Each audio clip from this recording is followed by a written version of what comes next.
एक अनमोल सीख। एक बार एक वैज्ञानिक ने एक टिड्डे को पकड़ा और उसे अपनी आवाज़ पर छलांग लगाने को कहा। वैज्ञानिक टिड्डे से कहता, कूदो। टिड्डा उसके आवाज़ सुनते ही जोर से छलांग लगा देता। अब वो वैज्ञानिक था तो प्रयोग करना बनता ही था। उन्होंने टिड्डे की छलांग पर प्रयोग किया। वैज्ञानिक ने उसकी एक टांग तोड़ दी और फिर बोला, कूदो। अब टिड्डे की छलांग की दूरी कम हो गई। वैज्ञानिक ने उसकी दूसरी टांग तोड़ दी और फिर बोला, कूदो। टिड्डे की छलांग और कम हो गई।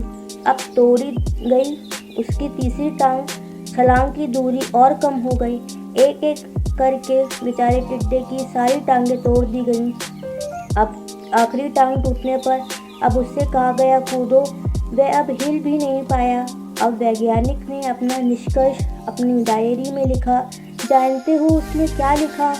जब टिड्डे की एक टांग तोड़ी गई तो वह थोड़ा बहरा हो गया। जब उसकी दूसरी टांग तोड़ी गई तो और वो बहरा हो गया।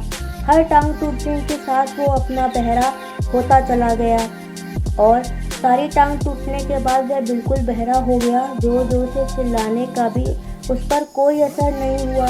वो तो अपनी जगह से हिला तक नहीं, छलांग लगाना तो दूर की बात थी। तो दोस्तों, अब आप इस कहानी को सुनकर सभी यही सोच रहे होंगे ना, क्या मूर्ख वैज्ञानिक था, इतनी सीधी सी बात उसे समझ नहीं आई। कुछ लोग यह भी सोच रहे होंगे, वह तो बच्चे को भी पता है कि टिड्डे की छलांग उसके टांग टूटने की वजह से नहीं कम होती है, बल्कि वह बहरा हो गया, ना कि वह बहरा हो गया। पर दोस्तों, हम जीवन में कई बार ऐसे ही मूर्ख बन जाते हैं। कई बार जीवन में जो घटना एक साथ कैसे हुआ करती हैं, क्योंकि दूसरे से कोई संबंध होता नहीं है, फिर भी ऐसा लगता है कि गहरा संबंध है। कभी कभी कुछ और आता है, वास्तव में कुछ और होता है। इसलिए जीवन में जल्दबाजी में कोई भी निर्णय ना लें। हमेशा सूझबूझ सावधानी बरतें। नतीजे सोच विचार कर ही निकालें।